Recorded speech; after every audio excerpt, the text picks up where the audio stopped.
빌립보서 강의 8번째, 빌립보서 1장 25, 26절 같이 하겠습니다. 내가 살 것과 너희 믿음의 진보와 기쁨을 위하여 너희 무리와 함께 거할 이것을 확실히 아노니 내가 다시 너희와 같이 있으므로 그리스도 예수 안에서 너희 자랑이 나를 인하여 풍성하게 하려 함이라. 아멘. 지난주에 바울이 22절에서 그런 말 했습니다. 나는 잘 모르겠습니다. 바울이 무엇을 어떻게 될지 잘 모르겠다고 말했습니다. 근데 그 모르겠다는 것이 뭔가 물질을 모르고 이런 것들이 아니라 선택에 관한 문제였습니다. 나에게 더 좋은 건지 아니면 나에게 더 필요한 건지. 그래서 바울은 좋은 것이 아니라 필요한 것을 선택했죠. 그런데 그렇게 모른다고 말했던 바울이 오늘 25절 보세요. 이제는 내가 확실히 안다라고 말합니다. 분명히 앞에서는 모르겠다라고 말했던 바울이 이제 확실히 안다고 말합니다. 바울이 몰랐던 것이 무엇입니까? 선택이었죠. 바울이 확실하게 한 게 무엇입니까? 결정이에요. 바울이요, 그 선택 속에서 그렇게 고민하고 내가 차라리 죽어서 주님과 함께 있는 것이 나에게 더 좋은데 라고 생각했다가 교회를 위하여, 복음을 위하여, 하나님 나라를 위하여 결정하고 난 이후에는 흔들리지 않았어요. 이게 굉장히 중요합니다. 선택할 때 그렇게 고민하고 또 혼란스러워하고 힘들었지만 바울이 더 좋은 것이 아니라 필요한 것을 선택하고 난 이후에 이제 더 이상은 혼란스러워하지 않고 뭐라고 말합니까? 내가 확실히 안다라고 말합니다. 바울은 주님과 함께를 선택하지 않았어요. 바울은 자기에게 더 좋은 것을 선택하지 않았어요. 바울은 고통과 고난을 선택했어요. 보십시오. 지난주 말씀드렸지만 바울이 감옥에서 풀려나면 뭐 하겠습니까? 복음을 증거하겠죠. 복음을 증거하면 어떤 일이 벌어질까요? 네, 또 잡혀요. 그러면 또 감옥에 오겠죠. 그러면 감옥에서 바울이 겪었던 그 자세한 이야기 써 있지 않지만 그 고난들, 고통들 또 겪게 될 것입니다. 근데 한 번 온 것도 아니고 두 번 오고 그러면 잘해줄 것 같죠? 전혀 그렇지 않습니다. 저도 간수 생활을 해봤잖아요. 두 번째 오면 똑같은 죄명으로 두 번째 오면 뭐 더 잘해주고 이런 거 없습니다. 오히려 더 이건 아직도 정신 못 차렸네 하고 더 힘든 일을 겪게 되죠. 근데 바울은 선택을, 결정을 분명하게 했어요. 왜 그랬을까요? 오늘 두 가지 목적을 이야기합니다. 25절 보니까 첫 번째 목적이 무엇이냐면 너희 믿음의 진보와 기쁨을 위하여 너희 무리와 함께 거할 이것. 너희 무리와 함께 거할 이것은 필요한 거예요. 그런데 첫 번째 목적이 무엇이냐면 너희 믿음의 진보와 기쁨을 위하여라고 말합니다. 바울이 내가 살 것, 그리고 너희 무리와 함께 거할 이것은 필요해요. 필요한 것을 선택한 거예요. 바울이 그것은 고통이에요. 바울이 선택한 건 아픔이에요. 바울이 선택한 이것은 바울이 앞으로 겪을, 지금까지 겪은 일도 힘들지만 앞으로 겪을 정말 힘든 일이에요. 그런데 자기가 앞으로 겪을 일은 결코 무지개 같고 뭐 찬란한 빛이 비치는 이런 일들이 아니에요. 승리하고 또 거기에서 우뚝 서고 또 거기에서 사람들에게 존중받고 또 그러므로 말미암아 사람들이 존경하고 그런 것이 아니에요. 더 짓밟히고 더 깔아뭉김을 당하고 그리고 어려운 일 많이 당할 거예요. 그런데 이것이 너희 믿음의 진보와 기쁨을 위한 것이라고 말하고 있습니다.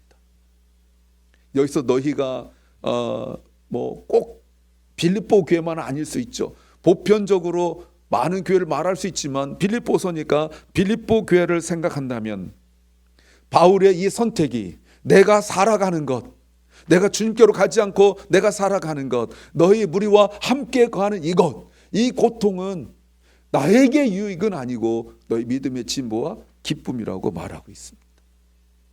특이한 표현이죠. 왜 이런 말을 했을까요? 앞에 12절 말씀에서 바울이 이렇게 말했습니다. 나의 당한 일이, 여러분 무슨 일입니까? 고난당한 일이죠. 감옥에 있는 일이에요. 묶인 거예요. 매인 거예요. 내 마음대로 내가 아무것도 할 수 없는 이거예요. 근데 내가 당한 일이 도리어 복음의 진보가 됐다고 말씀하고 있습니다. 여러분, 복음의 진보, 지난번에 제가 말씀드렸죠. 예, 복음의 역동성, 복음의 패러독스라고 말씀을 드렸어요. 사람은 묶였는데 복음은 묶이지 않는 이것을 말하는 거죠. 간수들에게 복음이 증거되어지고 그리고 다른 사람들에게 복음이 증거되어지는 이것이 바로 복음의 진보였다고 말할 수 있죠. 이렇듯이 바울이 교회를 위하여 선택한 것이 교회의 믿음의 진보가 되었다고 바울은 말하고 있습니다. 무슨 말이죠? 바울이 감옥에서 풀려나올 때 함께 기도한 성도들에게 믿음의 역사가 일어났다는 거예요. 기도 응답을 받았다는 것입니다. 사람은 묶어두지만 복음이 증거 확산되듯이 하나님의 일꾼을 향한, 하나님의 종을 향한 하나님의 일하심을 그들이 경험하게 된 것이죠. 그것이 또한 교회를 위하여 바울이 선택한 것이 교회에게 기쁨이 된다고 말합니다. 왜 그렇습니까?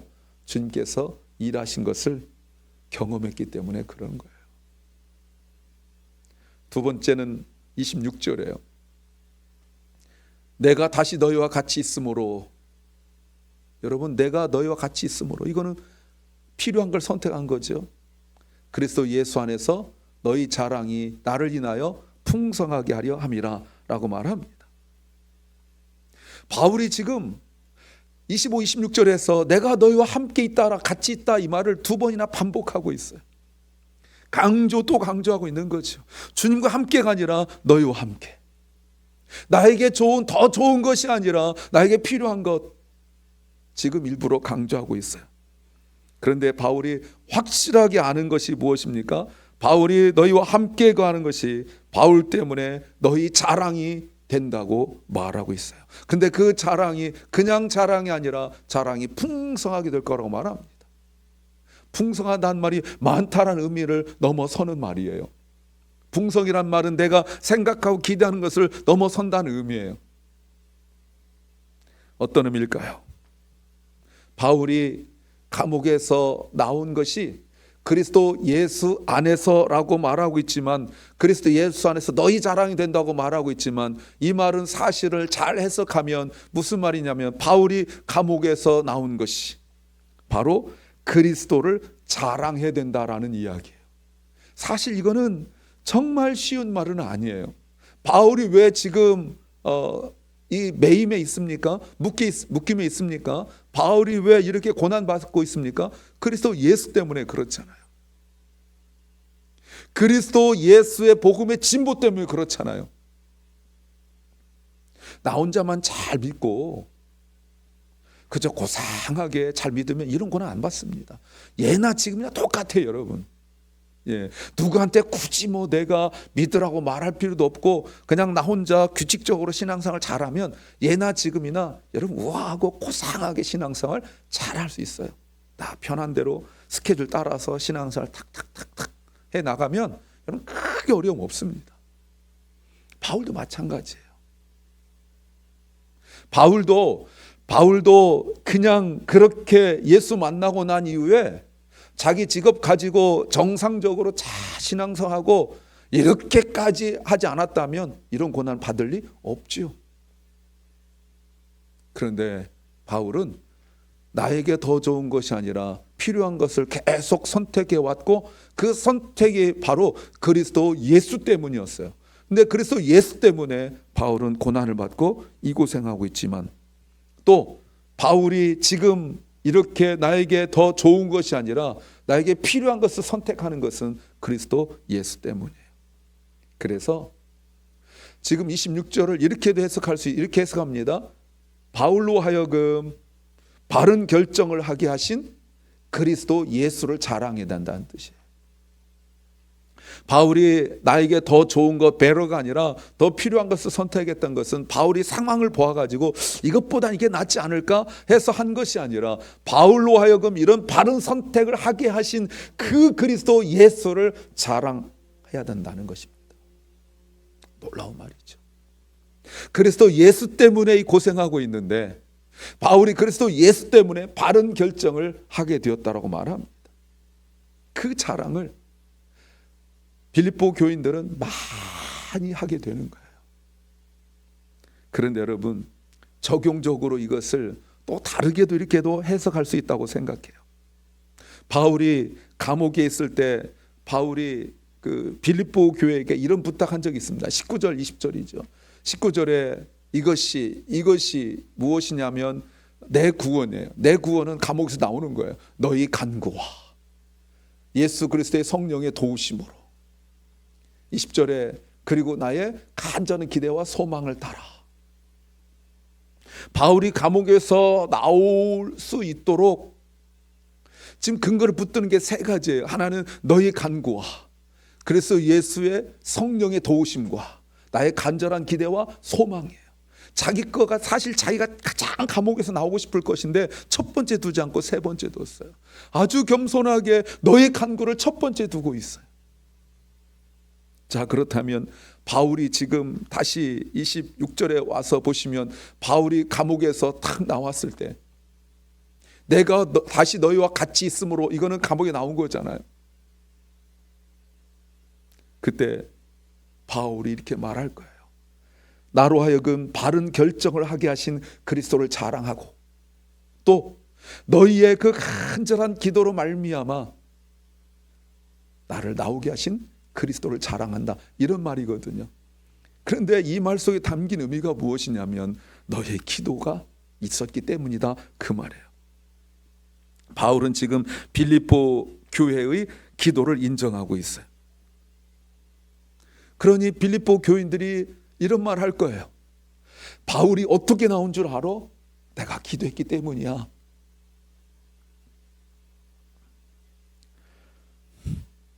여러분, 이걸 지금 자랑하고 있는 거예요.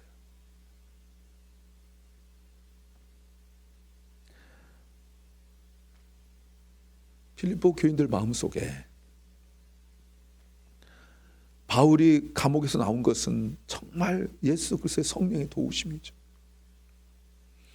바울이 감옥에서 나올 때 변절하고 나온 게 아니에요. 내가 다시는 복음 증거하지 않을게요, 각서 쓰고 나온 거 아니에요. 근데 바울이 감옥에서 나왔는데 빌립보 교인들의 그 기도가 있었단 말이에요. 여러분, 그랬을 때 빌립보 교인들 마음에 어떤 그 은혜가 있냐면 그들이 살다 보면 바울처럼 어려움을 겪을 때가 많이 있을 거란 말이죠. 이때 그들의 마음속에 내가 예전에 바울 사도가 감옥에 있을 때 기도하여서 응답받아 그리스도께서 바울을 건져주셨던 것처럼 내가 지금 이렇게 어려울 때 내가 주님 앞에 믿음으로 간절히 기도하면 그리스도 예수께서 예전에 바울을 도우셨던 것처럼 나를 도와주실 것이라는 믿음이에요. 지금 그 얘기를 할 수 있어요.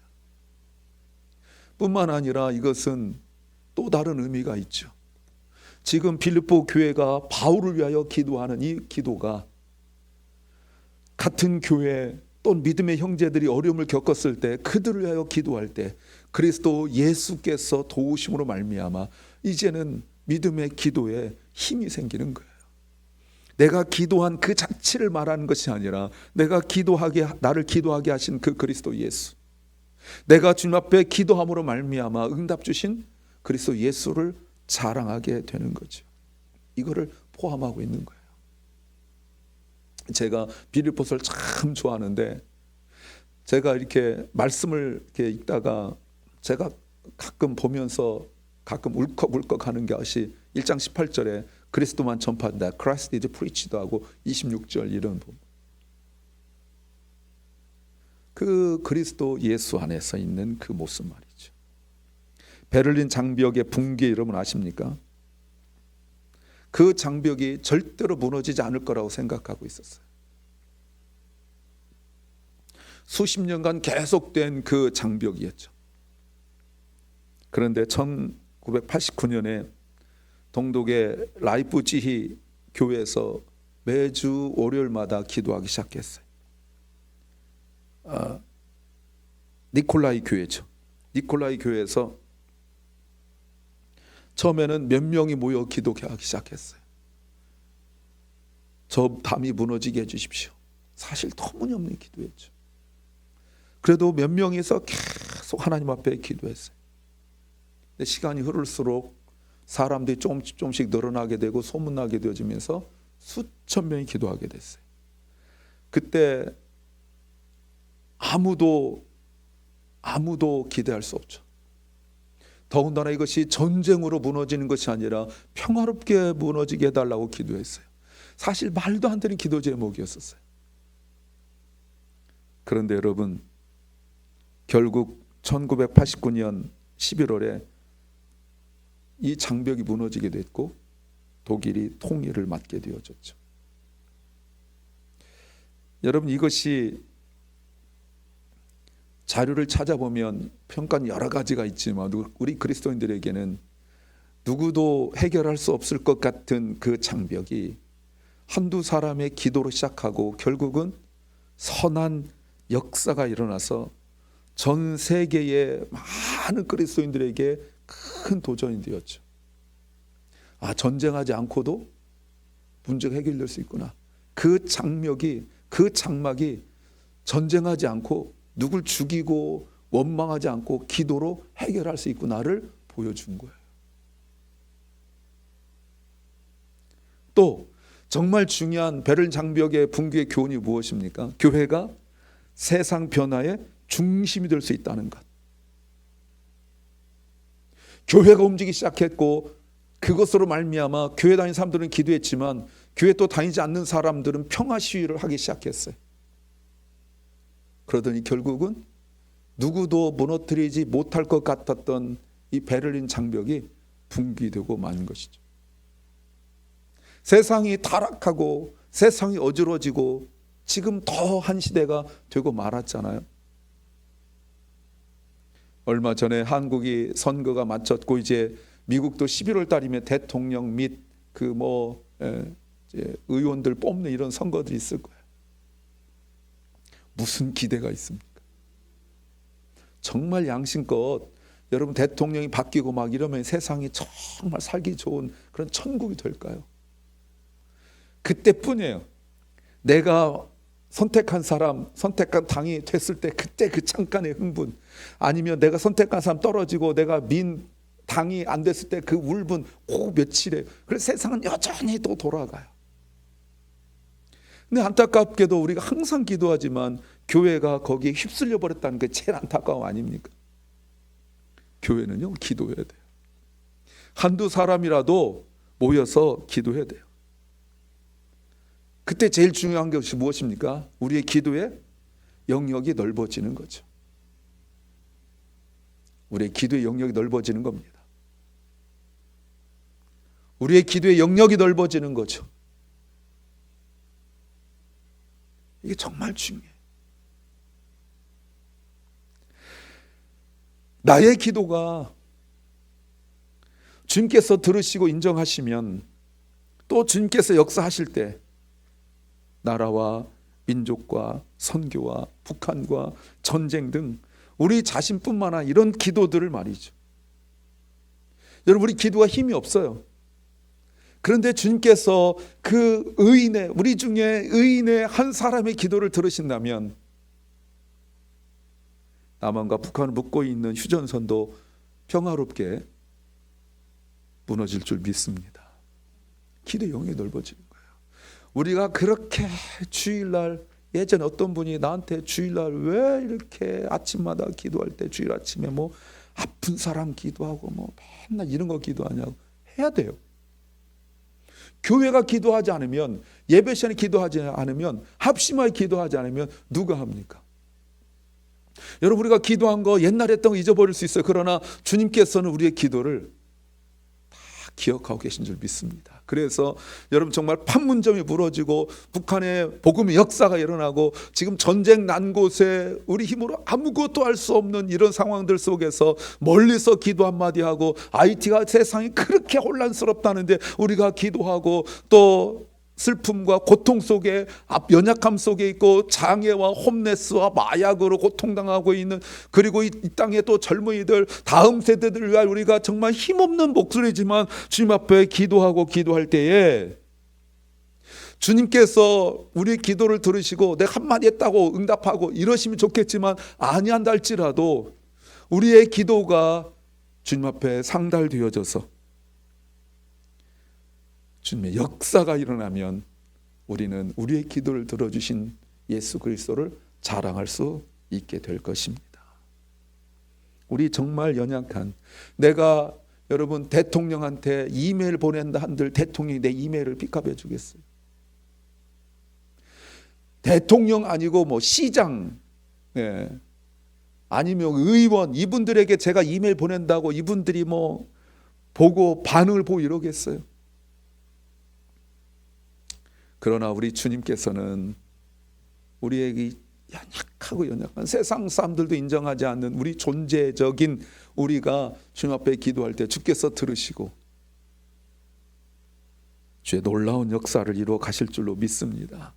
다른 사람들을 위하여, 선교, 나라 민족을 위하여, 외로움과 약함과 슬픔에 빠져 있는 사람들을 위하여 주님께서 역사하시기를, 그래서 주께서 이루실 그 일들을 믿음으로 바라보시기를 소망합니다. 그때 우리는 주님을 자랑할 수 있게 될 것입니다.